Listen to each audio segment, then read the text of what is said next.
Happy Friday. It's the 22nd of August. Welcome inside the vault for a Ravens lunch hour live stream. I'm Bobby Trossett. This is Sarah Ellison. And this live stream is brought to you by our friends at thevaultpod.com/shop. It's our new apparel line that we dropped last month. And I've been rocking my white golf polo, Sarah, out in the 110. Yes, you heard that right. 110-degree desert heat. It is insane. This is day 2 for me out in Vegas, technically day 3, but day 2 of what's been an awesome experience here at Circus Sports. So doing a lot of, future, I'd say, networking and a number of other things for the vault and what I do on my personal side of things on the channel. So great to be with you guys. Happy Friday. There's already Voltron memberships coming in from all over the place with Douglas H. Brown Sr. And Sarah, funny enough, I actually toggled on the option with Bobby Baltimore, that channel, to be eligible for channel membership. And what do you know? His gift today allowed me to become a new channel member of our own channel. Of course. Douglas will listen. You and I could probably create 4 more channels, and Douglas would be the first to be a member of every single one. But appreciate you being in Vegas, representing both your personal channel and our channel. So things going well out there for you? I'm loving it. Yeah, and appreciate you holding it down, obviously, in Columbus, getting us in a position every single day since I landed here to, from a content perspective, gathering everything that goes into this, this effort, this daily effort. So appreciate that. Jake Asman's obviously here as well, who's opened up a ton of opportunities for us and for me with Circa. He's, of course, a Jets YouTuber and a friend of the show. So it's been a lot of fun. TJ just landed last night as well, my brother, who's going to be producing over the next 24 hours or so.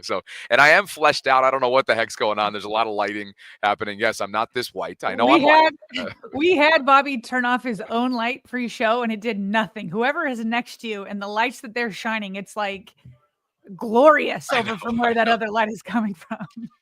I was going to say, too, this is funny. There's a lot of photography going on right now. Yeah. This is the spot to be. It's Radio Row. It's 7 a.m. to 7 p.m. It's pretty fun stuff here. So and there's outlets from all over the country, to my right, to my left, in front of me. Literally, as I'm speaking right now, I'm almost losing my train of thought because there's a massive photography team that's taking videography of me right now as we speak.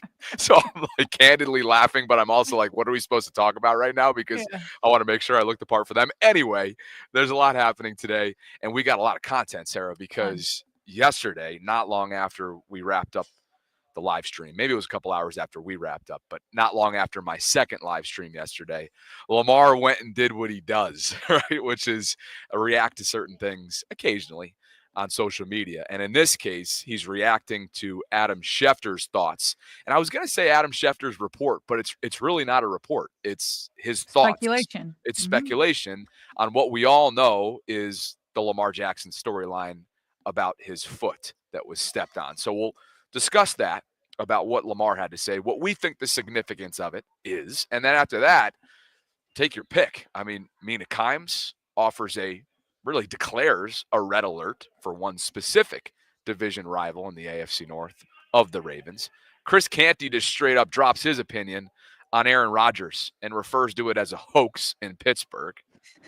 Zay Flowers, that we didn't get to yesterday, as promised, we pushed it to today in terms of what he feels like is going to be different this year in Baltimore, and a number of other things. Thank you again for all the work you put into this, and thank you guys for being here on this Friday. If you could, on the way in, like the video, subscribe, hit that notification bell, consider becoming a channel member, and visit thevaultpod.com/shop if you want to check out our new merch line. Partner, you're driving this one. Where to? Yeah, so let's start with a quick review. I know that we covered this at the very end of our podcast yesterday. We did catch this, but obviously Lamar Jackson exited practice 2 days ago. He did not practice yesterday. Everybody was nervous. What's going on? John Harbaugh responded. I want to play this first because obviously Adam Schefter is reacting to John. So let's review what John said about Lamar Jackson and his foot. Yeah. He got his foot stepped on, like we said yesterday. I think Chad had mentioned that. They did a quick x-ray, and there's no damage or anything like that. I'm sure it's a little sore today, so we just kept him in, but he's fine. He's going to be good. How much of a relief is that for you after hearing that news? It was a big relief, yeah. I told the guys, I said, prayers do get answered, because I was praying. And God came through. So, but he's good. He's praying and God came through. They did x-rays, no damage. So all good news. However, there's still anxiety kind of going around because it's not even like a conspiracy theorist. Like the Ravens and John Harbaugh are very clear. When it has a competitive advantage, they're not going to be straight up about injuries. They're just not. And they've done that for years. He just said that a couple days ago about Isaiah Likely. He's like, I'm not going to tell you because I don't want the Bills to know. Like, I'll tell you about injuries when it doesn't hurt my competitive advantage, but I'm not telling you about Isaiah Likely. And they've done this throughout all the years. That's the way they roll. I don't blame them for it, but I also don't blame fans that had anxiety thinking, can I believe all this? So Adam Schefter comes around and he's like, well, I think it was scarier than you were letting on. Here's what he had to say on NFL Live. Adam, what more can you share with us about Lamar Jackson's status? It sounds like it was a little bit scarier than the Ravens let on because they did take x-rays. They did say there were no signs of any broken bones or any issues. And John Harbaugh admitted that his prayers were answered. So if it was anything that was nothing, he wouldn't have to pray that Lamar Jackson's x-rays would turn out the way that he did. He didn't practice today, second straight day. And look, they don't have to have Lamar Jackson out there right now. They need him out there for the start of the regular season. So I would imagine they'll give that foot a couple of weeks to heal. It certainly sounds like the test came back as well as they could have hoped, but they're going to be smart with Lamar Jackson, and they're not going to stick him out there any sooner than he has to be. So Lamar Jackson sees that little clip that NFL on ESPN put out on Instagram. He's saying, yeah, well, it looks like it was scary because why would you have to pray if it wasn't scary? Why would you have to do an x-ray if it wasn't scary? I have answers to those questions in just a bit. But Lamar Jackson saw that and he did not, well, I should say he did not like it. Maybe he did like it, Bobby, because he laughed in Adam Schefter's face figuratively. Because when he watched that and you see Adam talking and you see them put up the caption, is Lamar Jackson's foot injury scarier than the Ravens are letting on? And he says, yes, it was. Lamar put all of Ravens Nation to peace, gave them some calmness by putting a laughy emoji. Schefter says it is scary. Lamar laughs. What was your reaction when Lamar posted that right in Adam Schefter's face? First of all, when I saw the Schefter report, I'm like, man, this dude's like reaching. Like, it's just, yeah, they're tight-lipped. This is what the Ravens do. And Schefter's got great relationships, by the way. I'm pretty sure within the building. Like, he's had, I think he's been in the Orioles box or an Orioles suite with the DaCostas at one point. I think he and Eric are tight, but that doesn't take away from how tight-lipped they are. They're not going to, even if they are friends, they're not going to share this kind of information. Like you said, you just said a minute ago, like, can we remind everybody, not that there is a reminder needed, we're 16 days out from regular season football. Gamemanship is now a priority. Yeah. You know, the competitive advantage and keeping that advantage intact when you can is now in play. We're coming up on 2 weeks to when they return to Buffalo. So I thought it was, I mean, I kind of found it as funny as Lamar apparently did this whole thing.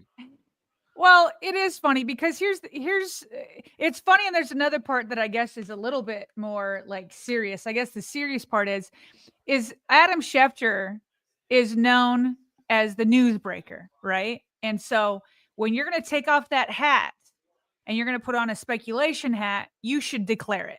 I don't have any problem with speculation. You and I speculate on this show all the time. Most of the national sports shows, I mean, more than half of it is speculation. It's opinions. It's all that kind of stuff. But the way it was set up is the host said, Adam Schefter, what more can you tell us about this situation?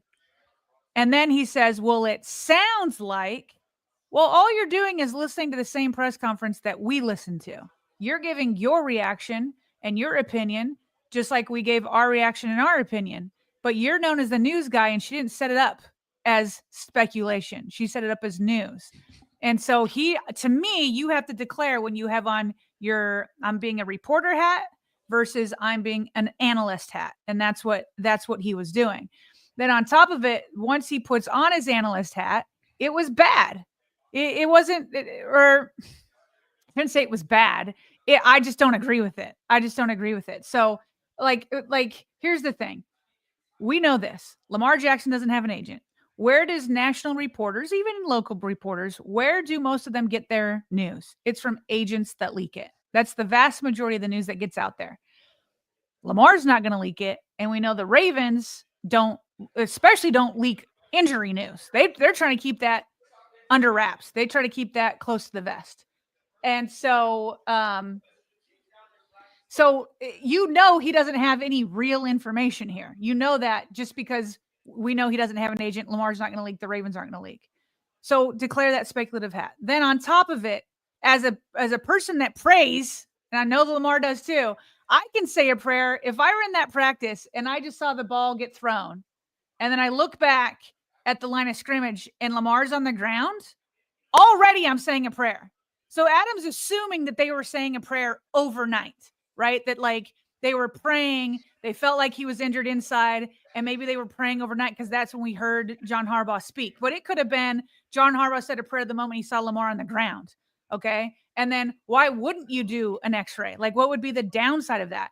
Could it be that the x-ray, they was already done by the time Chad, of the head of PR, went out to the reporters yesterday and said, yeah, he's fine? And so like, anyway, it's fine to come up with that opinion by Adam, but he made it sound as if he's got his news hat on. And so I'm glad that Lamar did two things simultaneously. One, he laughed at the speculation, and two, he calmed Ravens fans' nerves. Because you may not be able to trust the team. I understand that. You may not be able to trust the team who doesn't want to give injury information if it's going to hurt them in the regular season. So I understand you may not trust that. But Lamar both laughed in his face and calmed the Ravens fans to let them know, you know what? I am fine. It's not scarier than what Adam is trying to perceive it as. So I suppose, all in all, what more can you tell us? Not much. Right? Not much. He wasn't able Adam, to give you us. mean? Yeah. Yes. Yeah. His the ESPN personality set up the question like you said. What more can you tell us? Not a whole lot, but I can speculate like everybody else is. Well, so, yeah. Hey, he's one of the best insiders in the game, along with Ian Rappaport and everybody else that's up there on the national level. But and like you said, I think sometimes you got to take off that reporting hat, make it known, make it clear, and then give that commentary, as follows. So the good news is, Sarah, that if Lamar is in playful mode, if he's laughing like this, hey, Ravens are going to be careful with whatever it is that he's dealing with, regardless of whether it's anything related to his wrist or hand or foot, whatever it is. They're 16 days out from regular season football. Bottom line is training camp is essentially over, right? Training camp's essentially for all intents and purposes, training camp's over. Correct. Open media is over, meaning the next time media is probably going to be in the building is for your traditional press conference style Wednesdays, Thursdays, Fridays, that type of thing. Well, they can go to the first 30 minutes of practice for warm-ups and whatnot, but they can't stay longer than that. It's going to be very different than what it has been for the last month in training camp. Preseason finale is tomorrow, of course, 12 noon, Commanders, Ravens. You're going to have very little players that are on this 53-man roster actually playing. There's going to be a bunch of undrafted rookies, bunch of young guys, bunch of veterans that are trying to put tape out there for their futures. 53-man rosters got to be trimmed from 90 to 53 on Tuesday at 4 p.m. Eastern. We know that. We'll have a lot of content coming up. And then all of a sudden it's like, okay, oh, wow, like practice squads formed. Here we go. Like we're off and running to week one. And so that should be their main focus right now. Lamar's main focus should be getting himself fully healthy, fully right for 16 days from now when this thing gets going.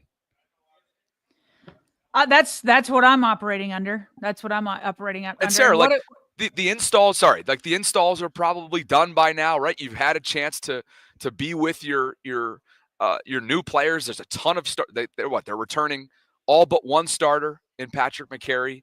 He's had his time to work in the offseason with Zay and Bate, of course, and they've gotten together. You got to continue to add to your chemistry on field with DeAndre. I'm sure that they've had a ton of time in the film room together and whatnot, and they will continue to throughout the season. But the majority of the heavy lifting is done. So just get yourself right. You got 16 days to do so, and it'll be a quick turnaround with Sunday Night Football. Absolutely. Absolutely. And so that's where we're at. There's no practice today. Game against the Commanders on Saturday afternoon. Weird timing. I don't know. Will they have Sunday off? But I imagine they'll be back in the building Monday, and then 53-man cutdowns Tuesday at 4:00. And so from that point on, they're going to start installing actual, like to your point, they've installed the defense and the offense overall, but they're going to install like game plans from then on out, which the media won't be able to see. And what a difference 24 hours makes, Bobby, because yesterday we had some super chats for like, man, if he misses the first 3 games, the season's in the tank, or like if he misses half the season, it's like, and now it's like, okay, Lamar laughed at the notion that it's scary. We can kind of like take the panic button down several notches, still take it day by day because we don't know when he's going to return. But I'm with you that it feels like week 1 should be. I feel like we're going to see Lamar Jackson week 1. You and me both. So we check out a couple of super chats before we get into some other presser and practice notes from yesterday. Love it. Love it. Over 1,300 concurrents at the moment. So thank you guys for spending part of your Fridays with us. If you could like the video on the way in, subscribe, hit that notification bell. We'd be very, very appreciative. And let's see, who do we have here getting us started? Senjubi Gold, 9116. Senju. As a Ravens fan from Texas, I never figured I'd get to see them. My wife surprised me with tickets to the Thanksgiving game, so I had to share love.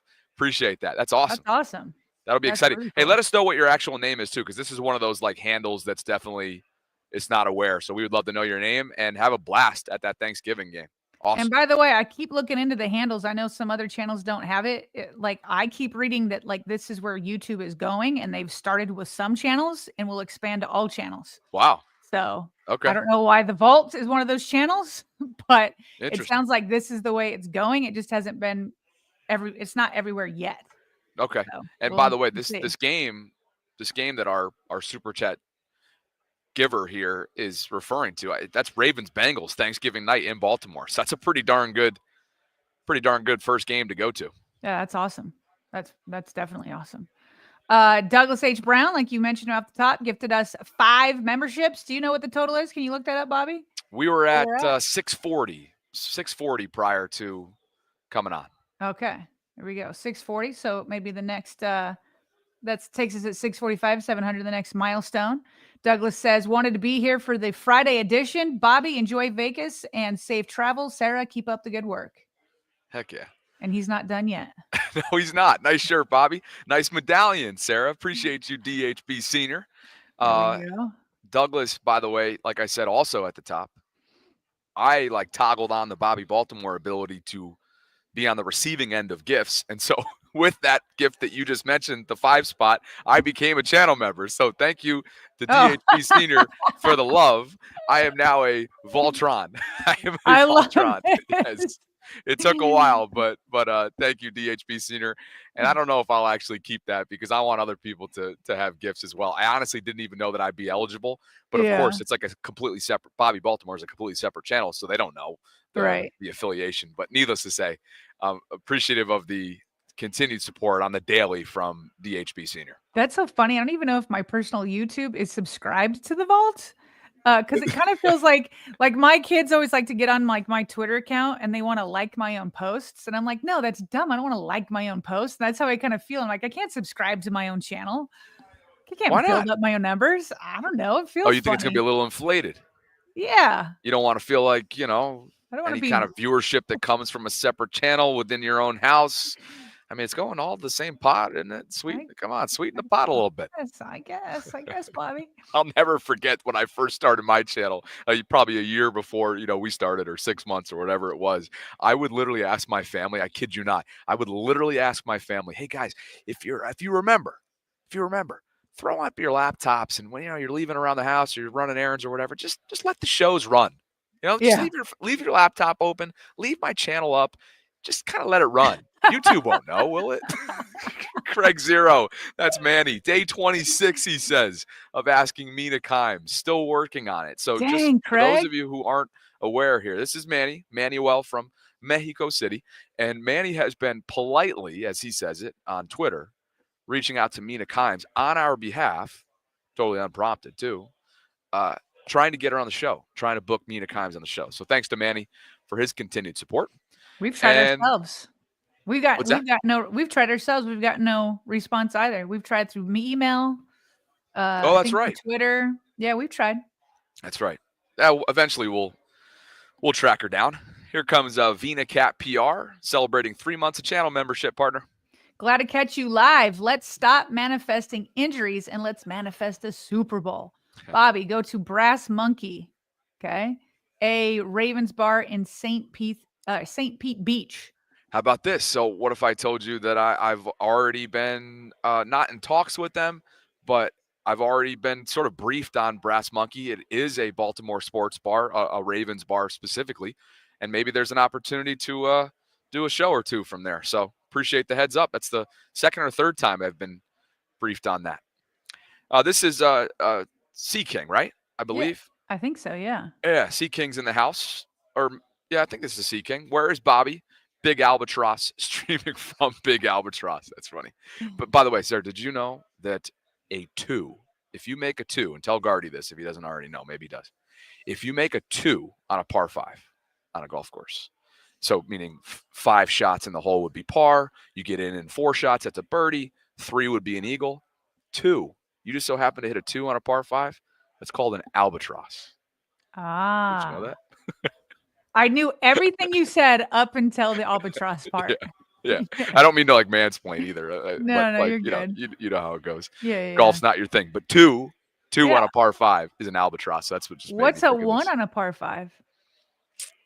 A 1 would be a hole in one. Duh. But has that ever been done on a par 5? I would love to know. If it has, it's not a legit par 5. Let's be honest. Those are typically the longest holes. Right. So anyway, so I am just to answer. Is this Tank Bromansky or Sea King? I don't know. This is it's hard when you only have 1, the handles that we don't recognize to go off of, and 2, the avatars that we're looking at. Anyway, I am in Vegas. I've been here for a couple days now. I'm at Circus Sports Resort. It's a resort and a casino about 10-15 minutes off the strip for those of you that are familiar with the area. They do an annual contest weekend, and I'm on a Radio Row type of convention style room right now with outlets. I got Bronco Nation News to my right. I've got a San Antonio radio station also to my right. Who else is here? I mean, there's a ton of people here, and this is my second time doing it. It was 2023 summer the last time I was here, and just a great opportunity to work with a legitimate resort, and hopefully it opens up more opportunities for us on both of our channels in the coming months, years, so on and so forth. Let's see. Godlike Creation, 6649. Sarah, for you. Do you guys have one expected player that you think will make the team? I got to tell you, I feel like, at least on a local level, we've dissected the players at such a high magnification that it's hard to come out with somebody that's unexpected because we've considered so many different angles. But I think one thing that would be unexpected from when we first started training camp is that the roster has been so deep, and it was such a deep or a robust draft class. They had so many picks that I thought it might be tough to keep an undrafted rookie free agent. And now I'm wondering if 2 can make it. So that would be what would have been unexpected to me, is if 2 undrafted rookie free agents make it. Yeah. On one side of the ball. Maybe. Yeah. Crazy. Which is more for special teams, of course. Sure. Yeah. Sure. Yeah. But knowing that this was coined and labeled as one of the deepest 90-man rosters that we've in recent years covered, that would be a little bit unexpected. And then maybe on the flip side, Sarah, be on the outside looking in, a scenario, not saying that we would predict it, but a scenario that would have Ben Cleveland on the outside looking in, that'd be somewhat surprising given how versatile he's been. Obviously, the offseason that was very tumultuous for him off the field. And there's been a lot of storylines for him in terms of not being the guy who's gotten a lot of chances up and down that offensive line. But that would be somewhat surprising at this point in his career, given that versatility. Park Heights Prophet with a $36 super chat, Sarah. That's an orange banner. And he writes, 16 days. PHP is checking in. Buckle up, flock. We are going to ride the wave this year of joy, anger, frustration, elation, and eventually absolute happiness and relief when 8 hoists that Lombardi in Santa Clara, #20-0, #no picks. We appreciate you, PHP. Thanks for the love, my friend. 93 Youngin. He's become our latest channel member. Appreciate you. Welcome to official Voltron status. What I Say Junior is celebrating 3 months of channel membership, Sarah, and the super chat is attached. Shout out to the whole community and Bobby's forehead shining like a diamond out here in these Vegas streets. I'm telling you, I am so flushed out right now. It is unbelievable with this webcam. There's a lot of lighting to my right. Maybe you guys missed that earlier on in the stream. We tried to figure out a remedy. It did not work. And so I am even more ghostly than I appear.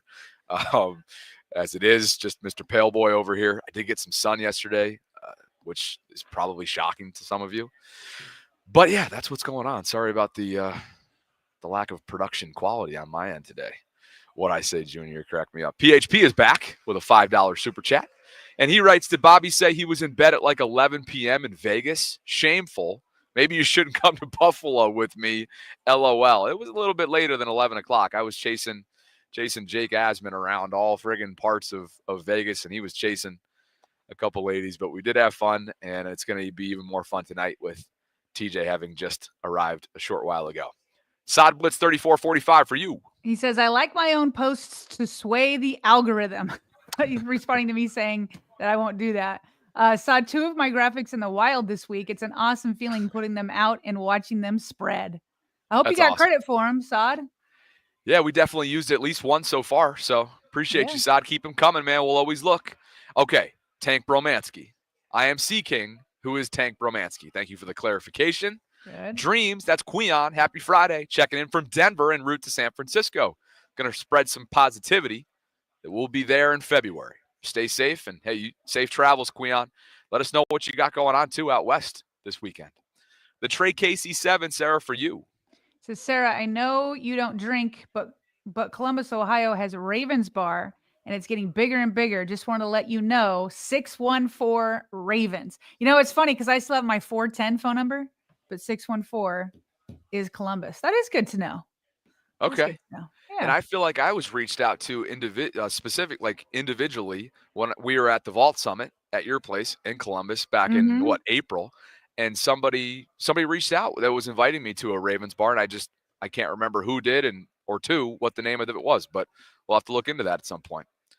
Thank you guys for being with us on this Friday. I am in Vegas, Sarah is in Columbus, and hopefully all of you are getting yourselves ready for an awesome weekend. It's so weird. It's 9:36 local time Pacific with the 3-hour time difference. So thank you guys for being here. It's over 1,600 concurrents at the moment. If you could, on the way in or on the way out, like the video, subscribe, hit that notification bell, consider becoming a channel member, and go visiting thevaultpod.com/shop so you can look at what we have available to you. It's our new apparel line. Where to next, partner? So I just wanted to get in a couple of other notes from yesterday, the pressers and whatnot. We were so rightfully so focused on Lamar Jackson and the news there. There was just a couple other tidbits to come out from practice and pressers, and then we'll get into Zay Flowers a little bit, which we pushed from yesterday. So remember, Patrick Ricard was missing from practice again yesterday, which marked missing for the whole week. So finally, John Harbaugh was asked about him, and Harbaugh said that he isn't dealing with the soft tissue injury.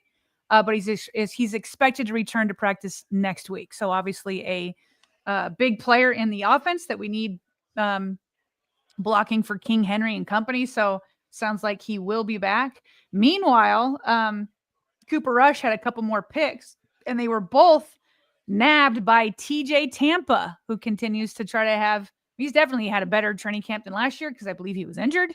And so his name has been called a few times. He'll be at the back end of the cornerback room as long as people are healthy, but nice to hear that. So he intercepted Cooper Rush twice, who was trying to get rid of the ball while he was under pressure. You know that a cornerback or a safety's best friend when it comes to picks is their outside linebackers, the defensive line, to get pressure. And so Tampa made a diving grab for his first pick after a deflection, and then he made a sideline grab on an inaccurate ball on the second. So TJ Tampa stepping up there. And then finally, Tez Walker, who I know is a popular figure among Ravens Twitter and all Ravens fans. And he was at the podium yesterday, and he talks about Bobby, about how he believes he has shown since last year that he's become a more complete receiver. Here's Tez. Like I can, run every route in the tree. Last year when I came in, it was more so you just down the field, third level threat. Like I feel like off this camp, these last couple games, I showed I can win underneath and stuff. So I feel like I've shown that I'm growing into a complete receiver. Hey, Bobby, we kind of went over his tape from the Cowboys game, and he was showing that he wasn't just a deep field threat. We kind of went over this on Monday. So it's pretty accurate, wouldn't you say? Don't you think Tez is showing these other signs? He was a good security blanket. He was a good security blanket. He's got the 4.3 speed. Route running's becoming sharper. Got a good pair of reliable hands. Obviously, he's going to run with anybody or run past anybody. But the fact that he is starting to kind of, like he said, diversify their route tree, become more than just the deep ball threat, it's exciting. It's exciting for him. 2026, 2027, Devontae Walker is still the guy in my mind that's got a really good chance to be that bona fide wide receiver 3, if you will, and maybe even push, Bateman at 2, assuming that he and Zay continue to play the complementary football that they have been through a year and change. If you go for Zay, really a year and change. Both of them had solid 2023 campaigns. We shouldn't, downplay that at all. So I think it's a great sign of things to come for a player that wasn't all that long ago that you were hearing rumblings that he just was so newly minted that a little raw coming in, and maybe that was the case, right, because of the eligibility issue and only really being able to play the second half of his final season at UNC, and so maybe he just needed a little bit of time. And yes, this is preseason. We always want to make sure we specify that, but I'm excited for him, and maybe what you said within the last couple of weeks comes to fruition for him. Maybe he does get in there in some situations that Todd Monken can find him in, and maybe just because of how much other talent there is out there, if he's getting in some 2-3 wide receiver sets out there, maybe he gets a chance to eat in a small sample size because of everybody else that the defense has to account for around him. Yeah, with everybody healthy, I still see Tez as wide receiver 4, but I do, to his point, I do see the progress. I see the progress from last year at this time. And so I think that forces Todd Monken to try to get him some looks. He for sure was a security blanket for Cooper Rush, but he might be able to push. I think he'll push DeAndre Hopkins a little bit in certain situations, but I think he's still a year away from a more of a breakout season, but he's definitely progressing and is on the way. But while we're talking about wide receivers, we can finally talk about Zay Flowers. Bobby, while you were in the air, maybe you were over my head on an airplane while I was discussing this. But a couple days ago, I played some clips about what the Ravens need to get over the hump in the postseason. And Rod Woodson had talked about how he feels like there needs to be another voice on offense outside of Lamar Jackson. So there's definitely the talent pieces outside of Lamar Jackson now, especially that you have Derrick Henry and you've got 2 tight ends that are legit. You've got wide receivers that are up and coming. Zay Flowers, the first Pro Bowl wide receiver ever that was drafted by the Ravens. So I kind of floated out there. I'm like, who are the other people that would have that voice, right? Because I'm looking at the offensive line. There's not a lot of loud people along the offensive line. Mark Andrews isn't much of a talker.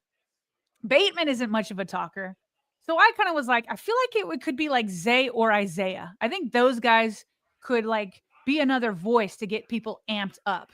And it just so happens that after I kind of mentioned that, Zay Flowers goes on the lounge and he's been wired. He's been wired by the team for their show. And I'm like, you know what? I see it a little bit more with Zay, that he's this up and coming leader. So first thing he talked about while he was on the lounge, he talked about why this year could be different. He could be different. They're talking about how loaded the roster is, but then he was sure to point out a difference. There's nothing the other team did to make us lose. You know what I mean? It was all self-inflicted. The other team didn't drop the ball. The other team, they probably punched it out. It was bad ball carrying, but that's still on us because we ball carry every day. We teach that every day. So I don't feel like it's nothing the other team did. We feel like it's always us. Like, we can get better. Like, we can get better. So we know we just one play away. We one play away. Does this team feel just absolutely stacked to you? Yeah. It's, I mean, stacked and confident. You know what I mean? You could be stacked and still not a very good team. You know what I mean? Like, everybody just don't mesh as well. Yeah, describe that. What is it that you see about this team that, like, takes it to that next level? I mean, everybody mesh well here. It's like everybody got the same mentality. Everybody here to grind. Everybody here to work hard. And then we also hang out with each other outside. Like, we've been hanging out with each other a lot more, like going to dinners or just chilling, watching TV or watching old receivers on the TV. So we've been doing a lot more stuff together, and it's like a brotherhood here. It's like, I ain't really never been nowhere like it, where you come to the locker room and you can just come in and laugh. It's like, it's hard to have a bad day here. So, Bobby, what stood out to me is I like the way Zay talks. I don't like hearing stuff like we have to tell ourselves we're good enough. Like, I wish you didn't have to tell yourself that. I wish that it was just innate in you that you knew that you were good enough. And so when he's like, yeah, we're one play away. It's just us. It's just us. And then they said, well, this roster is loaded. And he goes, yeah, we're loaded, but we're confident. We're confident. That's the type of words I want to hear coming out. Not any of this, we just got to tell her. What I said. Just we got to tell ourselves that we're good.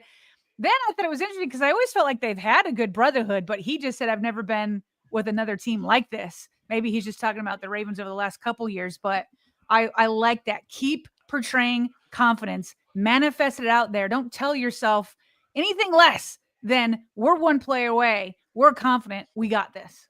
I feel like we should expand a little bit on what you're alluding to there, right on the other side of the aisle, which you don't enjoy. That's Adafe always comments, and we don't not enjoy Adafe. I think his comments, Sarah, were a little bit, I don't know, like defeated. It felt a little defeated earlier on in the offseason when who was he on with? He went on a show. Sirius XM.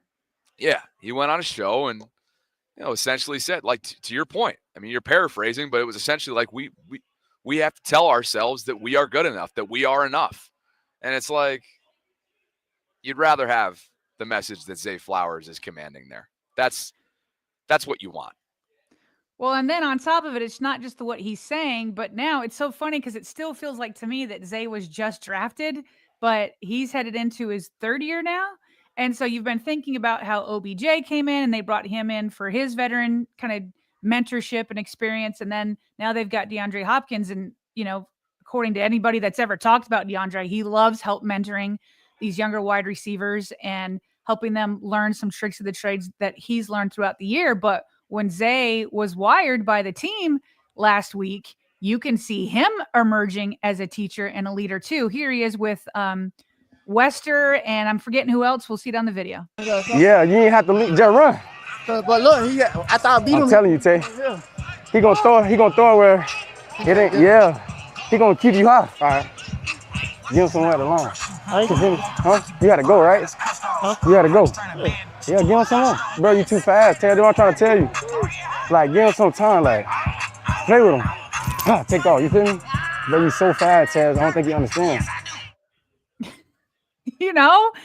Like LeJohntay Wester and Devontae Walker, he's there telling him, some moves that they can make. He's telling him how fast he is, how he can use that speed to his advantage.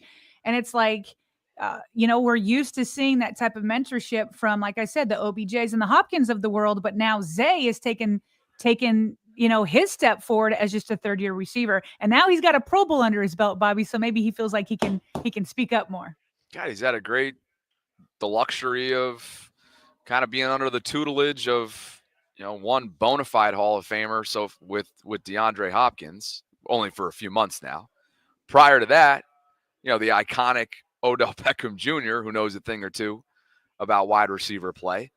And then he even added in Nelson Aguilar, Sarah, to that mix because he spoke about Nelly, and he's spoken about Nelly a number of times, including on this podcast that you just referenced for the Lounge.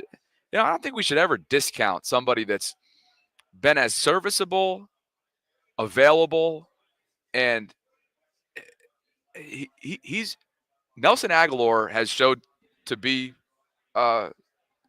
I'm looking for. It's not longevity. Longevity is the word that I want to use, but I need the adjective of longevity.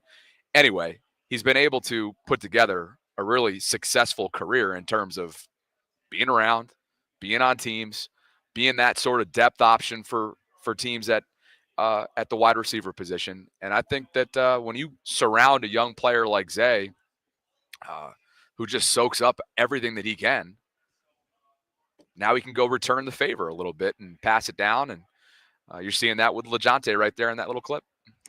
Meanwhile, what's crazy with Zay is he came back from the offseason. Remember, he missed the playoffs because of his injury. He rehabbed, and then he put on what he told the lounge was 10 pounds of muscle. He says he's going to lose it throughout the season because he's running so much, but he likes to put it on. But then he talked about not only does he feel back to 100% after his knee injury, but he'll take it one step further. I feel better than before. I feel better than last year, and learned some things from being injured, and I wish I could have played, but to the next. We get them first game of the year, and I'm looking forward to it. And then finally, Bobby, I think that one of my favorite parts of this interview was him talking about him and Lamar when they get together. And it doesn't matter how, where people try to steer the conversation. For Lamar, he has tunnel vision. He has tunnel vision, and it always comes back to the same thing. Yeah, Michael Irvin, Santana Moss, Steve Smith, who else we was watching? Jerry Rice, Randy Moss. I mean, me and L sat one day and probably watched 9 hours of just old receivers. He was like, this is what we need to do. I'm telling you, bro, y'all gotta, everything don't gotta be this or that. He just that man just want to win, if I'm being honest. I don't think I ever seen somebody talk about it as much as him. Even you would have a normal conversation with him, hey, where you want to go eat? That's going to evolve to football and talk about winning. But I understand him though. He want to win. He want to get one of those rings. He want to bring it back to Baltimore. He want to see the city proud, and he worked for it. He been putting the work in, so we want that for him too. That's why we come out here every day and do what we do. Knowing what you know about Lamar, does that surprise you at all? Nope. He has no interest in any of. I can see him talking about his babies for a minute, and as a dad, and then it's what are we doing here? Why aren't we talking about winning a Super Bowl? What next do we need to do? That's how it is. It's iron sharpens iron there, and like you said, the blinders are on, or the tunnel vision, whatever you want to call it. And then Sarah, just to throw one more thing in here, sort of impromptu, on the Zay Flowers side of things, and just how locked in he's been and focused, and almost he's so routine oriented. I remember him also sharing on the podcast that he keeps his 5:30 wake ups or whatever it is, 6 a.m. wake ups all throughout the offseason. He's so structured. He's so motivated. And then, of course, he and Bateman got together in Miami. We shared this earlier on in the offseason. Look at these two getting agility work in, hand-eye coordination, training together in Miami. This is the stuff that excites you the most. And I remember this clip getting a ton of run on social media because people love the fact that these two together, after what they've done together in a complementary force the last couple seasons, this is what you want to see. So there they are. I mean, doing a bunch of different strength training, hand-eye stuff, agility work. And we're going to get to the field stuff in just a bit. We already shared this earlier on in the offseason, but I just think it felt right to bring this in because not only is Zay becoming the vocal leader, as you've noted, through areas in a press conference setting, an interview setting, but also Ravens Wired, but he's probably making an effort in the true traditional offseason to get sessions in like these that are have an immeasurable impact on not only the relationship these two guys have, but then what they give to you, September through January. Yeah. And real quick, I may have added an extra couple babies for Lamar. I think he has one daughter, but talking in general about fatherhood. But yeah, no. So I think to your point here, I think Eric DeCosta has done his job in finding, because we used to say, the Ravens plan is just to say, well, put it all on Lamar's shoulders. And then it was the expectation to make him Superman every game. He'll just win it for us. Then I felt like they did a good job of getting pieces around him, from Derrick Henry to, like I said, the tight ends and the wide receivers. Hopefully the offensive line comes together. There's some solid pieces in there. We'll see how the season goes. So I think they've gotten the personnel to be with Lamar. But I honestly think Zay Flowers, the two Zays, because they call Isaiah Likely Zay also. They call him Little Zay and Big Zay sometimes. I think those are the two guys that I expect to start being more vocal. Be more vocal out there. Talk your talk. Zay's always been out there laughing at people. Like, he's just laughing all day long. He's got the mentality for it. He never stops working, to your point. Talking about him being up at 5:30. He talked about the tape he watches with Bateman during that interview. He talked about the tape he was watching with Lamar. Like, he's got the work ethic. He's got like the inner confidence. And so now it's like, and now that he's 3 years in, now he can start speaking up more. And I think that we're seeing the first fruits of that. So before we get into the AFC North kind of conversation, should we do a couple more super chats? Yeah, let's do that. Thanks, guys, for spending part of your Fridays with us. Over 1,900 concurrents. Get that number up over 2,000 here shortly. And we only have one, and that is from Makai. I don't know, Makai. Let's go with Makai. Okay. And she writes, I wish my work schedule allowed me to catch more live episodes, but I never miss one once I'm off. Love you guys. We love you. Hopefully I didn't botch your name. Let us know in the live chat. We can correct that. But thanks for I love, Sarah, I love when people that, one, we don't recognize because they can't catch us live like Makai can't. But then when they do and they come in and show us that love in real time, I love that because it just shows that people make time for us, which means a lot. So thank you for the super chat, and thanks for catching us live for a little bit. And our guy DJP, Devin Jean-Pierre, has gifted 5 Friday Channel Voltron memberships, Sarah. So we are well over 650. And yeah, if you're wondering why we're at that number after, just a couple weeks ago, we were over 1,000. There's just not a lot of renewals right now. So if you'd like to renew your membership after a month when you receive that gift, you can do so through YouTube. We understand that not everybody's going to because, well, let's be honest, the gifts go out totally randomly. So some people just don't have that in the budget, or maybe they're not interested. So DJP, appreciate you for at least giving 5 folks the opportunity now, a month from today, to renew Voltron channel membership. Okay, so let's have a conversation about the AFC North. There's some pretty good stuff, but to start, the Steelers had their final preseason game last night against the Carolina Panthers. Aaron Rodgers did not play. Mason Rudolph was the starter, but it was Skylar Thompson who played the majority of the game. Steelers won 19-0. Obviously, that doesn't really mean much. But here, some of the bigger news that came out was their first round pick. And this hurts my heart, even though it sounds like it's not going to be totally terrible news, but their first round rookie, their nose tackle, Derek Harmon, who I remember really liking in the draft process and wouldn't have hated it if the Ravens drafted him. And remember, Bobby, he's the one whose mother passed away after he was able to make it to the hospital to tell her that he had been drafted. And then she passed away within hours. Just this story that took the nation by storm, and he just kind of captured all of our hearts. Well, he's going to have a little bit more adversity because last night during that game, he sustained a knee injury that required him to be carted off the field.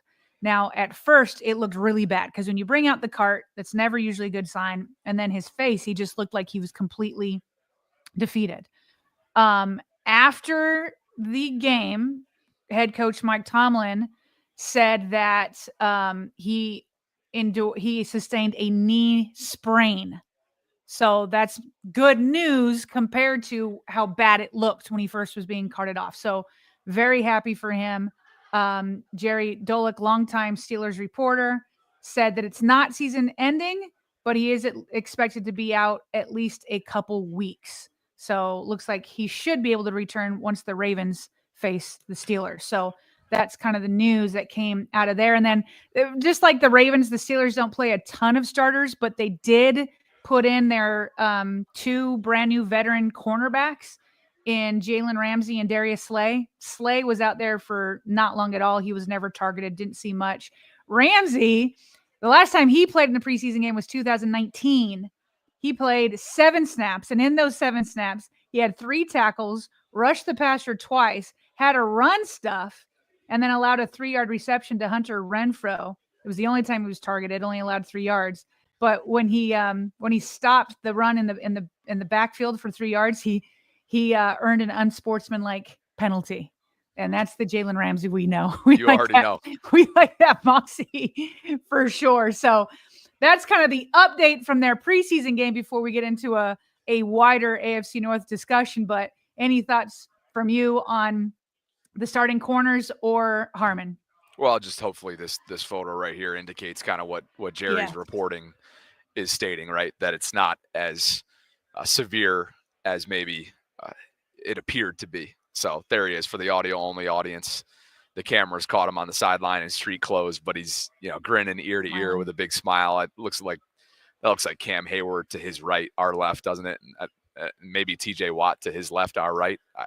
Looks maybe. Like that's who they are. Yeah. But man, 6'4", 313. He is an absolute load.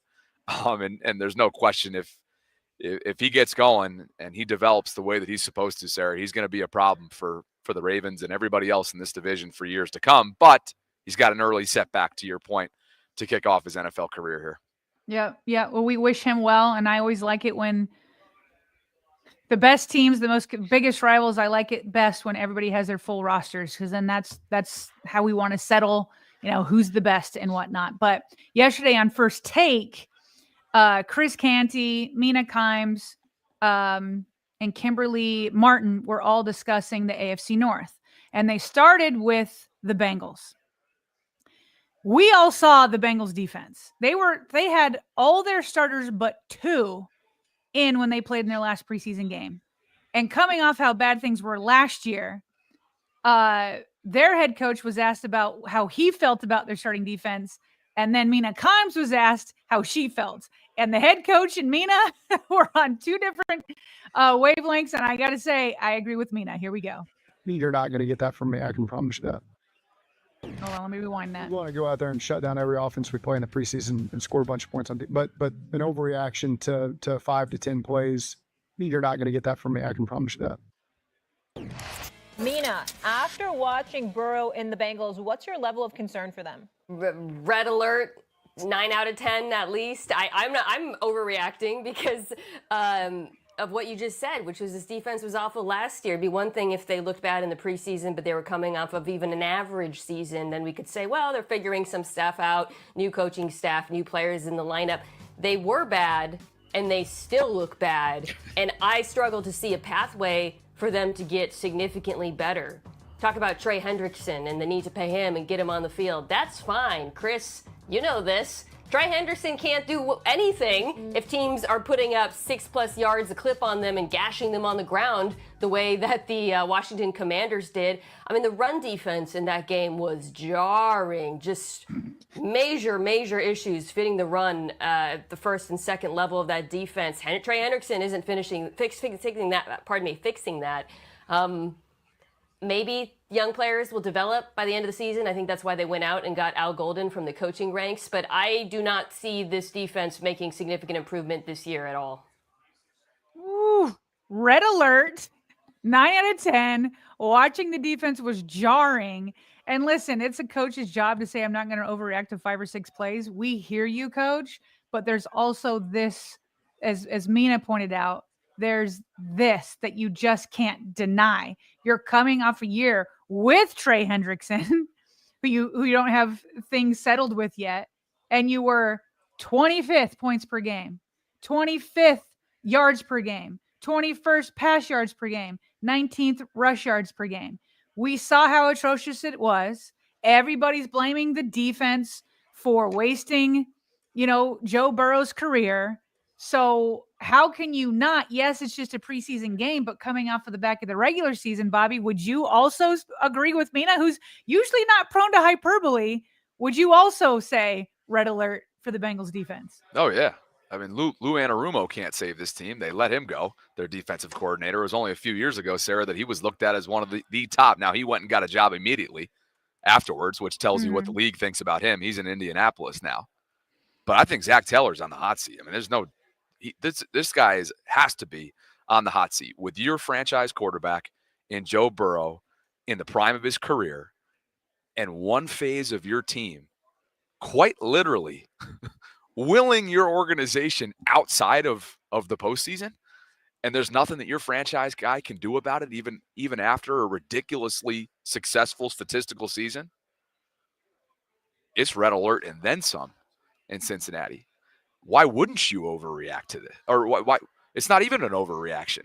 None of this is an overreaction. It's just simple stuff. Well, So it's like, what evidence is there that it's going to be better from last year? There's no evidence. what ground do they have to stand on for Zach to get up? And he has to obviously get up at the podium and back his system and back everything they're doing right now in this early. It's not that early. I mean, we're 16 days out from week one from a Ravens perspective, but I just don't know what kind of ground do they have to stand on, especially given where they're at right now. They don't even have the reigning sack getter under contract. Yeah, he's under contract, but they don't even have him playing.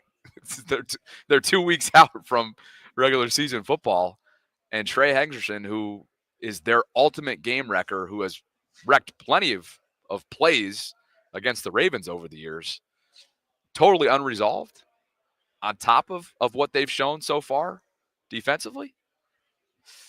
Oof. Well, and here's what's interesting is this conversation goes a step further, because I also agree that it's like red alert time for that Bengals defense, or I guess it's never come off of red alert. It's been in red alert since last season. There's no reason to come off of it.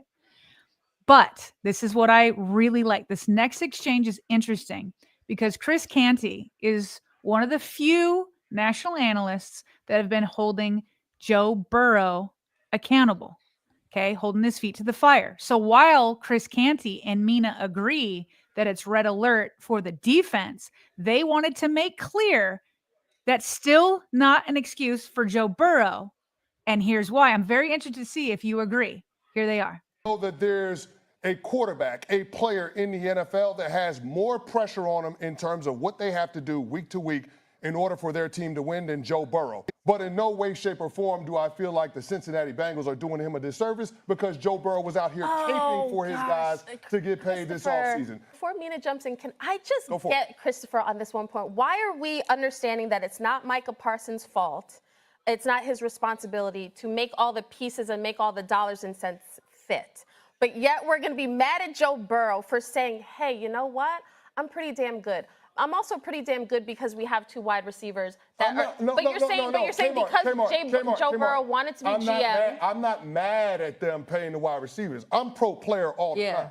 I spent over a decade in the league. I want everybody to get paid their bag. What I'm saying is this: when your team is at the top of the league in percentage of cap spent on the offensive side of the ball, the defense being an impediment to your team getting to where you're going cannot be an excuse. I actually find myself agreeing with Chris. I mean, the point he's making there about Joe Burrow. Look, we're not saying that.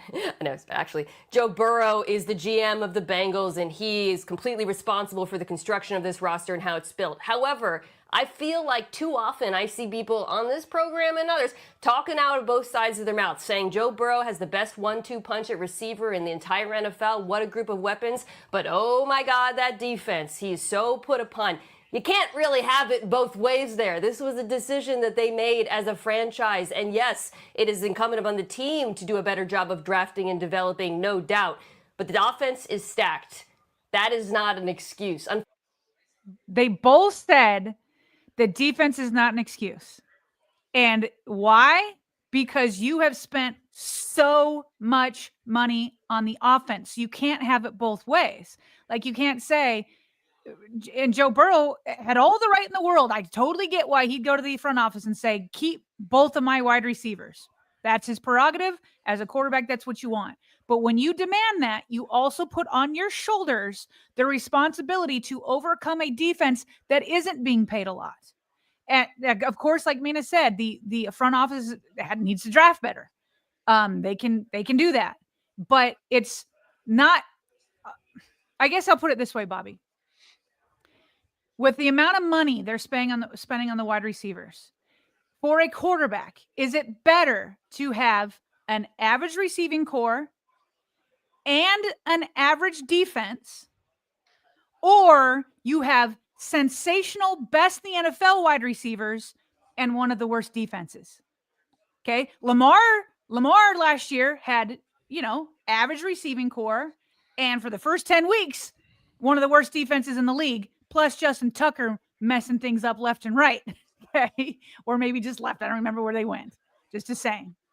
And so it's like, but for Lamar, there was no excuses. And for Joe, there was. And it's like, to Mina's point, you can't have it both ways. You have the best wide receivers in the entire NFL. That's where your money's going. So it has to come from somewhere. So would you rather have average receivers and maybe now you bring up your defense to where it might be average? Or do you want spectacular receivers and then you take the responsibility on and say, okay, I will win these games? You can't have it both ways.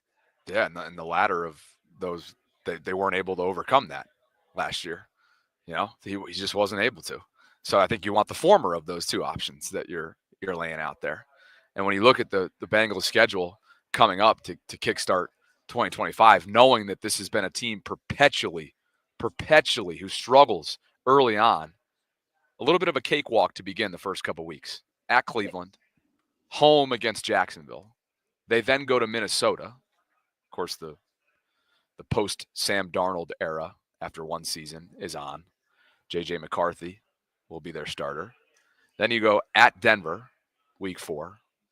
Lions, that's home, at Green Bay, and then it starts to – they're not going to see the Ravens until twice within 3 weeks. Look at that.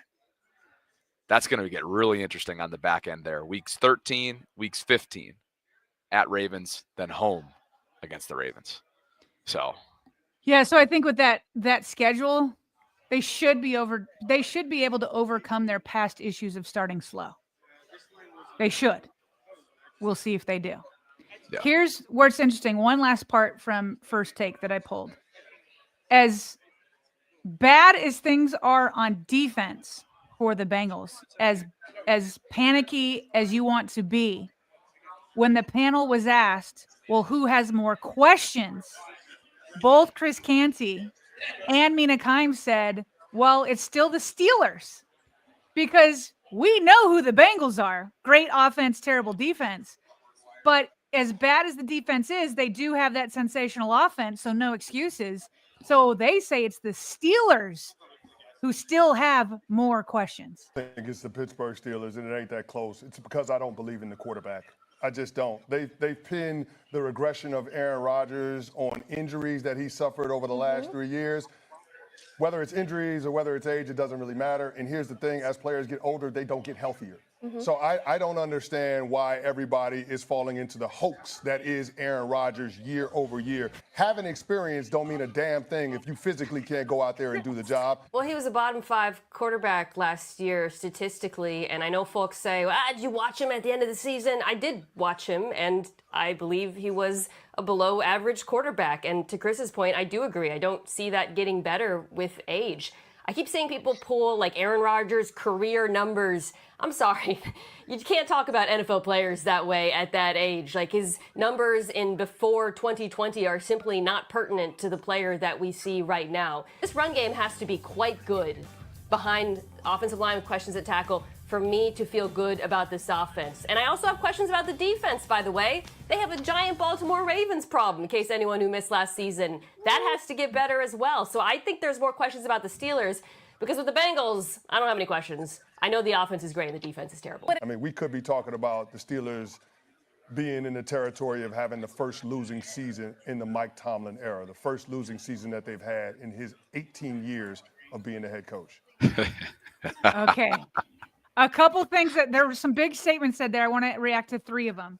There was Mina saying she didn't feel like the Steelers defense was that good because she says if you didn't watch last season, you wouldn't know that the Steelers defense have a Ravens problem. So there's that.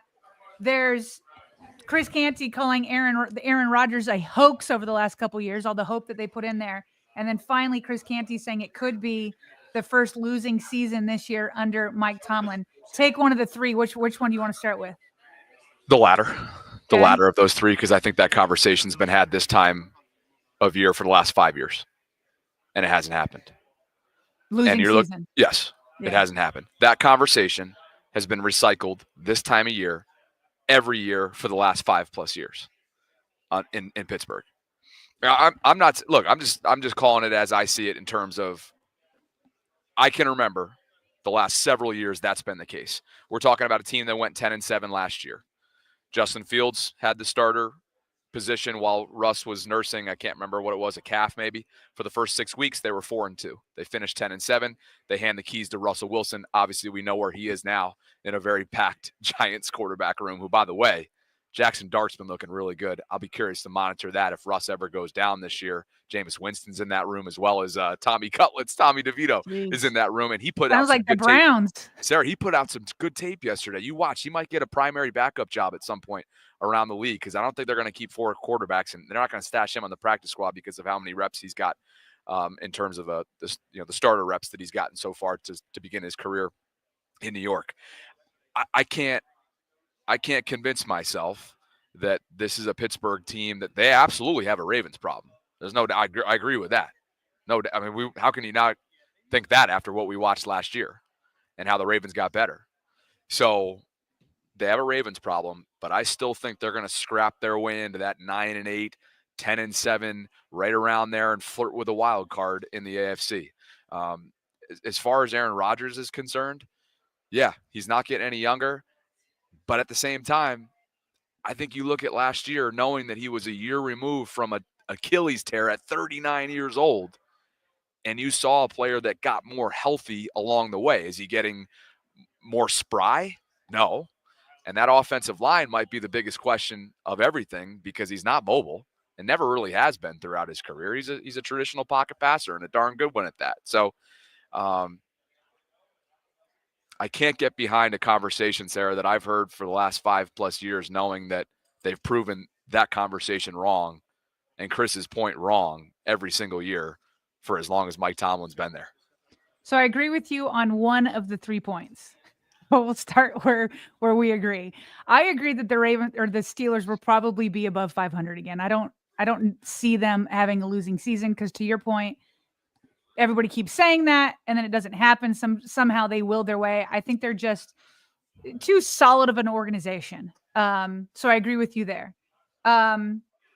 I wish I could agree with you. I want to agree with you. My heart, my desire for the Ravens to sweep the Steelers wants to agree with you, but I'm not ready yet to say that the Steelers have a Ravens problem. I know that the last 2 games were not good for the Steelers, but there were so many games and years before that, like, I remember last year, especially after the first Steelers game, where the offense again didn't perform well, partially because of turnovers, that we were discussing, like, is Lamar Jackson, the Ravens, ever going to be able to overcome the Steelers? And it was like a big talking point, that because it spanned several years where the Ravens weren't able to overcome the Steelers. So 2 games, as convincing as they were last year, doesn't erase all those other games for me. But if they were to do it again, it will. But wait a second, though. But remember how little Lamar had actually been featured we in pointed those that games? out. We pointed that out. Yeah, we pointed that out at the time. Yeah. But we even took those games out where Lamar wasn't playing, and it still wasn't great. Oh, it wasn't great at all. And Yeah. easily, far and away, aside from Kansas City, nobody's played him tougher over the last 7 seasons. Nobody's played Lamar tougher than Pittsburgh. We know that. Don't ask Cincinnati how they've played Lamar over the last 7 seasons, even with Joe Burrow out there. But I don't know if we disagree that much on point 2. Well, you just said I agree. How could you deny that it's like that they don't have a Ravens problem? So I just showed how you could. But we still think we still both agree they're gonna split the season series. I just think when they line up in January, Steelers don't have enough answers for what the Ravens can deploy. They just don't. Right, which is why, because we both agree that it's going to be split, that's why I don't call it a Ravens problem for the Steelers. I think when it comes to division games, a lot of it comes down to coaching. Because Tomlin and Harbaugh have been going back and forth for years. They're the 2 longest tenured NFL coaches currently, right? They're the top 2. I know Tomlin's it's Mike number and 1. Then John. Yeah, that's what I thought. Yeah. And so I just feel like, because they know each other so well, that I feel like John and the Ravens finally got the leg up and knew how to use Lamar and Henry against them. But for so many years, I felt like Tomlin had a leg up over John. And so I'm not ready to say that, like, John now has Tomlin figured out, and Tomlin's not going to be able to come back with something. So to me, you said, how could you deny it? But yet, yes, we're both saying they're probably going to split because it's the Ravens and Steelers. Yes. When it matters most, though, in January, I think to me it's about horsepower, and the Ravens just. Yes. I mean, if they meet in January again, will the Steelers be there? Like, if I agree that they'll probably be above 500, but will they face off again? I don't know. We'll see. Yeah. We'll see. But as far as the fluky stuff, the classic Ravens-Steelers rivalry, the low scoring, the one-score games, all that, I still think that's going to absolutely be the case in at least one, if not both, of the regular season games. When push comes to shove and there's a postseason on the line and it's do or die, I just think it comes down to horsepower. I get it. The coaching is more involved, I think, in the regular season games. You have that familiarity. You have that tape. You have that understanding of one another. So that's where I'm at there. Why don't you go to point 3 now? Then it's just whether, like, he called it's been an Aaron Rodgers hoax over the last several years. And, like, that is what it was because, the New York Jets had so much hope and so much optimism. Obviously, the first year he had his injury. Second year, he was able to stay more on the field, but wasn't much better. And to their point, I just don't see how he's getting better. I mean, I guess the standard is low, but to the point where, you should, like, have hope again and all that kind of stuff like they had in New York, I'm not there with it. And I think you and I, for months, have been on different pages on that. I think you believe in Aaron more than I do. Yeah, I believe what's around him, too. Now, the offensive line, obviously, is something that's going to have to be watched. But DK Metcalf is one of the top wide receivers in the game and a total specimen. I don't know how the Ravens are going to combat him. Yes, there's questions after that. Pickens is no longer there, and it's not the deepest wide receiver room ever, but they'll have a serviceable ground game. They always do. They're going to have a dialed-in defense. You already know that. TJ Watt was paid ridiculously handsomely. They went and made splash moves. Now, whether or not those splash moves and acquisitions on paper right now, they look good, they look splashy. Will that pay dividends for them this upcoming season? We'll have to see. It's hard for me to evaluate what Aaron did in New York, given the dysfunction, given the coach carousel, given the GM firing. Everything was going on there. It was a circus. He's 39 years old. He tears his Achilles a couple snaps into his tenure in New York. I continue to kind of sit on this erring a side of caution to complete. I mean, you're not writing him off by any stretch, but those that are writing him off, like a Chris Canty, that refer to him as a hoax, I can't allow myself to go there because this is a dude that still feels like he has nothing left to prove out there.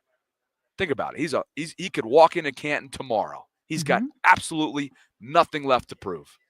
And yet he's going to turn 42 this season and he still wants to play football. I just feel like he's got an edge to him. He's got a chip on his shoulder, and look out when he's playing with house money. He signed for $13 million or something?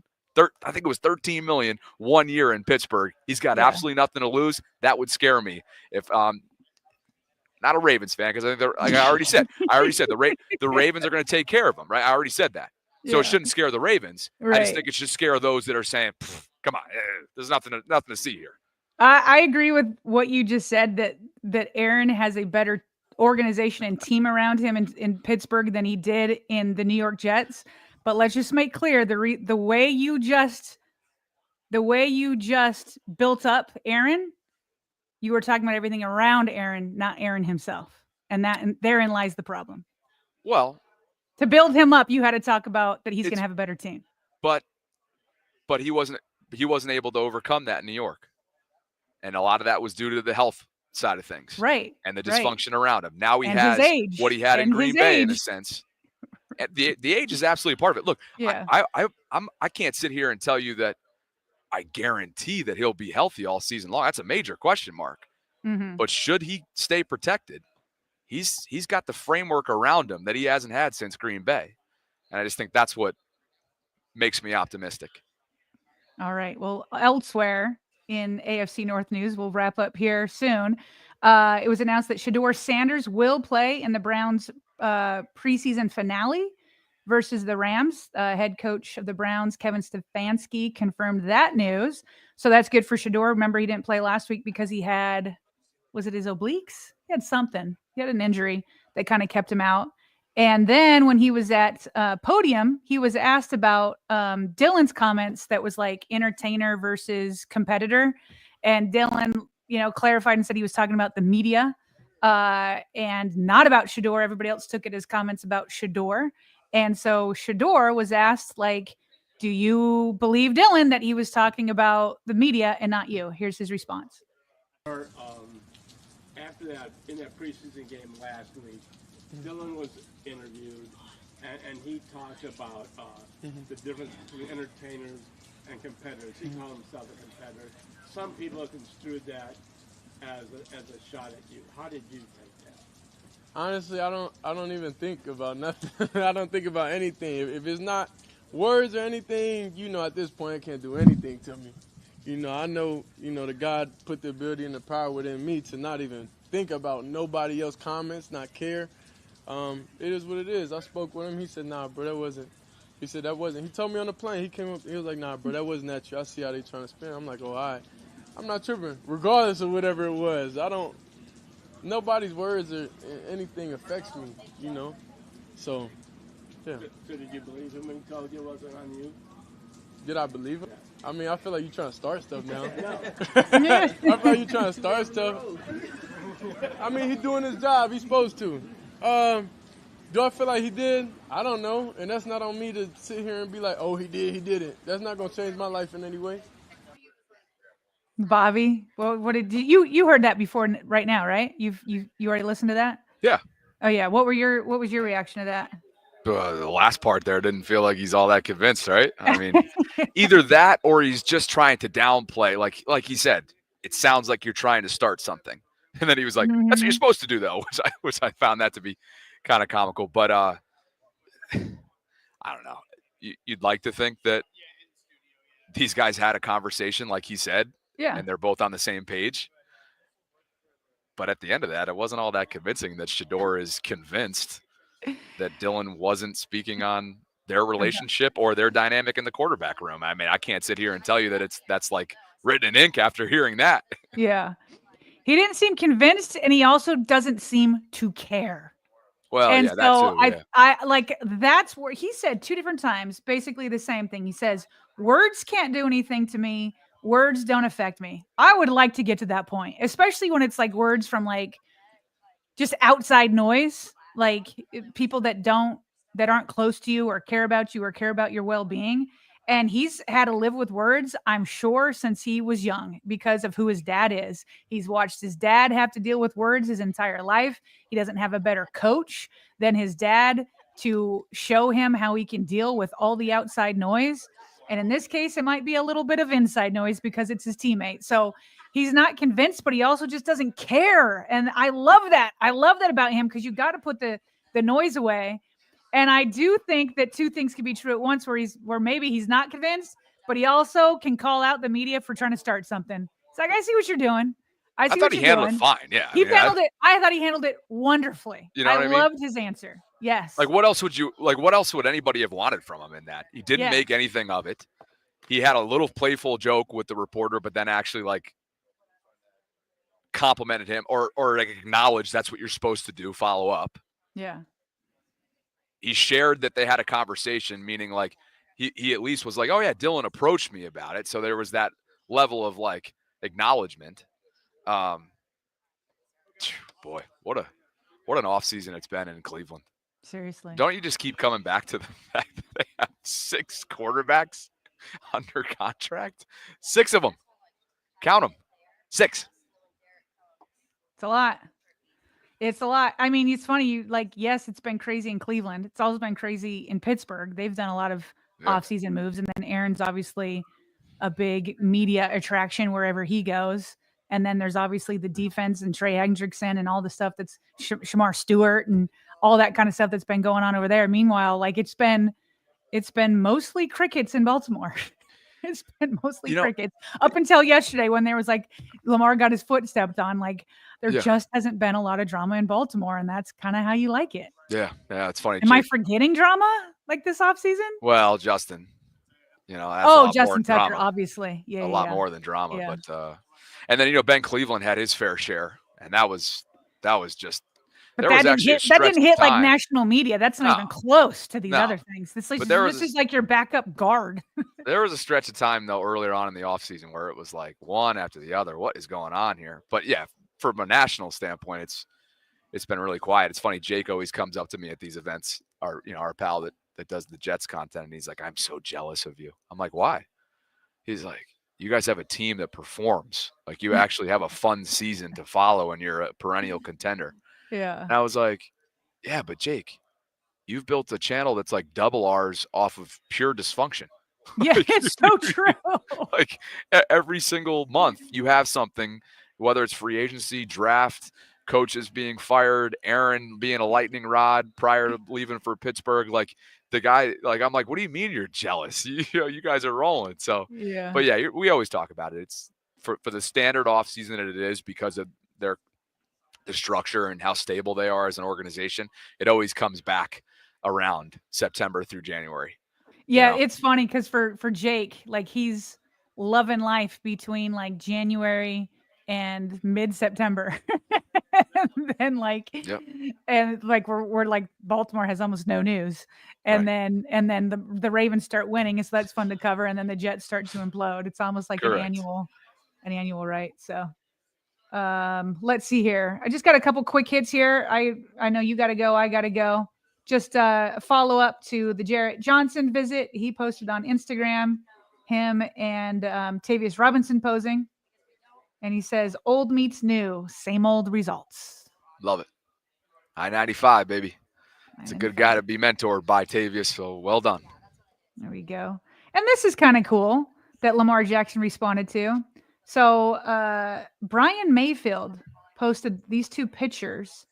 He says, from this little boy on the left wanting so badly to be Lamar Jackson to now getting his first varsity start under center tomorrow night as a freshman.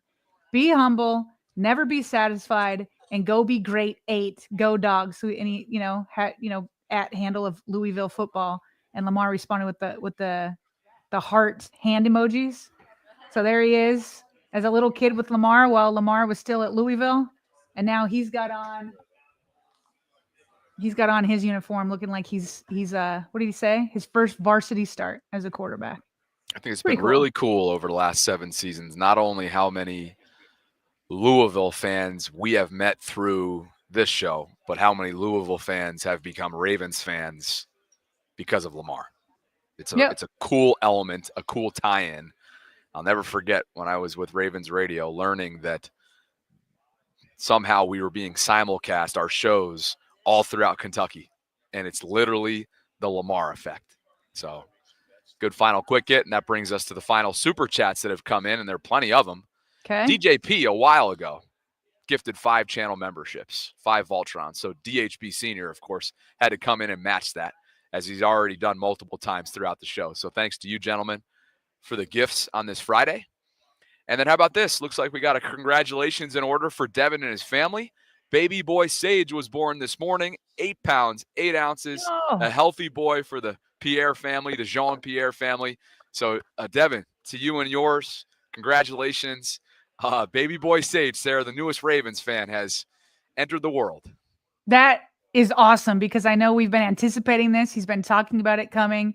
And I think he said, is this like baby number 4 or 5? It's something up there.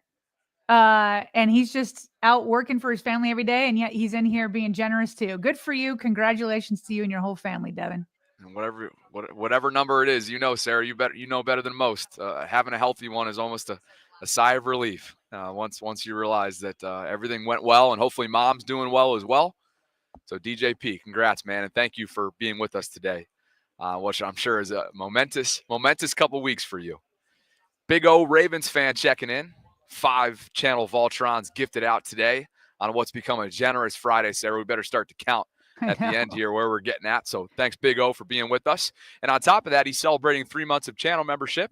And he writes, don't thank me, thank DHB Senior. Just paying it forward like I promised. Hashtag Cali Flock. So the California representation here from Big O. And also a salute to DHB Senior, who really grows this thing on a freaking daily basis with gifts that always come out prior to our show starting. So thanks to you both, gentlemen.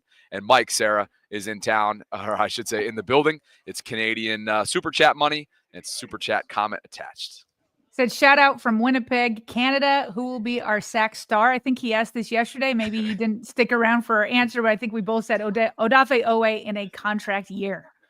Jeremy says we did. Thank you, Mike. Appreciate you. Jeremy says, damn, my member Super Chat wasn't read. Did we miss something from Jeremy? I don't think so. So, Jeremy, let us know what you said, and if you could screenshot it or something. We haven't seen anything, so let us know. Elsewhere, Sharu says, even if the Bengals sign Hendrickson, do you think they've done enough to make a difference in the offseason, defensively speaking? We had that conversation earlier on. Appreciate you, Sharu. Hope you're having an awesome Friday. Sod Blitz says, shame because he's not the problem. It's GM and owner. Who's he? This was 25 minutes ago. Were we talking shame about because he's Burrow not the problem. or... It's GM and the owner. Yeah, probably Joe. Yeah. Or Zach Taylor, maybe, the head coach. Don't know. Yeah, I don't know. Chef Trez is celebrating 3 months of channel membership, Sarah. Says, call me crazy, but I'm not worried about the Steelers secondary. They're cool, but are they really like that? By the light from Bobby's head, they not it. I really am casting a ray today. For those of you who might just be chiming in, I'm on a Radio Row convention style type setting here in Vegas, and there's just a ton of lighting around me, which I think is why I look like a Christmas tree. So appreciate you, Chef, for noticing. The Chef 8714, not to be confused with Chef Trez, writes, happy Friday, Voltrons, Sarah and Bobby. I mean, Bobby breaking hearts with the ladies out in Vegas. I love y'all and keep up the great work. I've been pretty quiet on the dating apps. It's been a busy couple days here. Got the brother in town. TJ came in last night, which I'm really excited to spend some time with him over the next couple days. Jake has been here. And so it's mostly just been a little bit of pool time, grinding on all these, business ventures and creating a bunch of content along the way. So Bobby, do you mind if I let you close out the super chats just so I can go pick my son up on time? Sure thing. All right. I appreciate you. And talk to everybody on Monday after the Ravens' final preseason game. Yeah, you'll have Jason Smith on, right? From Huddle It Up Films. We'll do our 53-man roster predictions. On noon Monday. The final cuts are Tuesday at 4. So perfect. That's what we'll be doing. Yep. And Cordell will be on. You'll be out. You'll be out as well. Yep. I'm going to be traveling Cordell will back. be on Tuesday. Yep. Well, tell the fam I said hello and have an awesome weekend. We'll finish things up here accordingly. Enjoy your weekend, because I know you've been a little chill at night, so you could be ready to work in the mornings. I know tomorrow you don't have to, so have fun, but not too much fun tonight. Sounds good. I'm off to Tahoe tomorrow, so can't get too rowdy tonight, but it'll be fun. We'll catch up. Cool. Talk to you later. Thanks, Appreciate Bobby. you. Yep, later. And thanks to the chef for the super chat. No breaking hearts yet. Nick Marty says, since he's the owner, since he's owner is cheap, thank God they let go of guys like Bates and other guys, Jesse Bates, that contribute to that defense and never replace them. Asmodeus says, if you're actually a top quarterback, you want defense, think Brady. Park Heights Prophet with another super chat. And he writes, yes, Mina and Canty, barbecue those frauds from Kentucky. You can't celebrate the contracts for Chase and T and then build in excuses on why they can't win. Go put on your big boy tiger print stained tighty whiteys and win, you bums. PHP feeling some type of way on this Friday. Swat 22. Appreciate you, PHP. There's only one Joe Cool in the AFC North, and that's reserved for the elite dragon known as Joey Flacco, PG County accent. Hey, I want to shout out Jason and Tanya. Met them last night. They're from they live here now. They live like somewhere outside of Vegas, but I think they're from like the Perry Hall area maybe? Anyway, they grew up in the Baltimore area. They spent a ton of time there. Had a chance to meet them here at Circa last night. Great people, and got a couple new subscribers off of that. Appreciate you, Swat. Adit writes, in case you missed it, the Orioles extended. Yes, they did. Samuel Basayo, 8 years, $67 million pre-arbitration. And yes, he has only been up with the club for about a week. Don't know what kind of message that's going to send around the clubhouse to the Gunnar Hendersons, the Adley Rutschmans, the Jackson holidays, but a great step forward for the Orioles organization. And he really, I think, is going to be a player for them. Don't know what it means for the likes in the future of Adley Rutschman, but a big step forward for Orioles ownership and perhaps a sign of things to come in this new era. Jake Asman says they don't call him Bobby. Bobby 8 East for nothing, folks. Jake is I might have to have him on the program to go through last night's excursion that we were on. We went out to the Red Rock. We were at the Red Rock Casino and Resort, which is about 25 minutes from Circa, and we had ourselves an evening. He's right around the corner from me doing a bunch of Jets content. Go subscribe to his channel. Appreciate the super chat, my friend. More to come today. We'll be out at Stadium Swim later on. Chris B writes, you guys are awesome. What is the name of the Ravens bar in Columbus? What neighborhood is it in? Who told us about this earlier on? Chris, we got a super chat earlier on, and I want to say Sarah read it. So maybe you can get an update from I'm trying to scroll up and find the super chat, the specific super chat, but I can't find it. Does anyone know who wrote in on that? Oh, here we go. Trey Casey. Trey, if you could let Chris know in the live chat, that would be helpful. PHP says, Bobby, if Aaron was any more washed, the stitching would come apart. He is so far past trash, he is the landfill. PHP. You are in Friday form right now. All I'm saying is, look, to pump the brakes on writing the guy off. They're gonna be tough. They're gonna be competitive. Sod Blitz says, no reason we shouldn't sweep the Pittsburgh Seniors. You guys are rolling today on this Friday, aren't you? Let's get our patrons in. Leah Couples and BG Method, thank you for believing in what we're building. This is your monthly shout out because of the support that you give us through Patreon. Patreon.com/RavensVault podcast is where you can learn more about what we're building. And this is for Leah and BG. You guys are integral members of our community, so thank you for being here and thank you for the continued support. Guys, if you haven't already done so, and here's Trey giving Chris a solid here on the Ravens bar in Columbus. Bon Air. Looks like it's Bon Air Bar. Is it Bon Air? Am I pronouncing that right? Bon Air Bar? Beautiful. There you have it. What is going on in the live chat right now? You guys are on one. On one. Where's Fat Country Boy? Does anybody know where PKB is? That little boy? I miss him. I miss him terribly. I would like to see him. Maybe he'll show up to my live stream in an hour or two from right now when I pop on. I look forward to that. You guys already know that. If you could on the way out, please like the video. Subscribe to the channel if you haven't already done so. Consider becoming a channel member. Consider gift giving. And going to check out thevaultpod.com/shop. It's our new merch line. And we have a bunch of different options available to you. T-shirts, sweatshirts, crew necks, tank tops, you name it. Hoodies, snapback hats, dad hats, beanies, bucket hats, koozies, mugs, stickers, magnets. Take your pick. Go check it out. Chris B shows some love to Trey. Maybe see you there. And maybe, just maybe, we'll have a Vault Summit opportunity to take advantage of next offseason. Minx to Cutie coming in on this Friday right before I close with a 10-spot donation. 10 gifts, 10 new channel Voltrons. Appreciate you, Minx. Rocking that selfie, looking like $1 million, as she always does. Thanks, Minx. And Minx, don't excuse my washed out material here. I'm getting fleshed by all this lighting around me. Not looking my best at this moment. But appreciate you, Minx. 10 new Voltrons. That gets us up to, maybe over 700. I think over 700. We started the day at 640. Probably right around that 700 number. So thanks to everybody. And I will be joining you and Bowery about an hour or two. Going to go get some lunch and then pop on the Bobby Baltimore side of things for another live stream before the weekend actually commences here in Vegas, right here at Circa Sports. Trey Casey says, I'll be there. Started 14 people, now 40 plus show up to Bon Air Bar in Columbus. That's pretty cool. Good stuff. Who knew there's a Ravens flock contingent in Columbus, Ohio? How about it?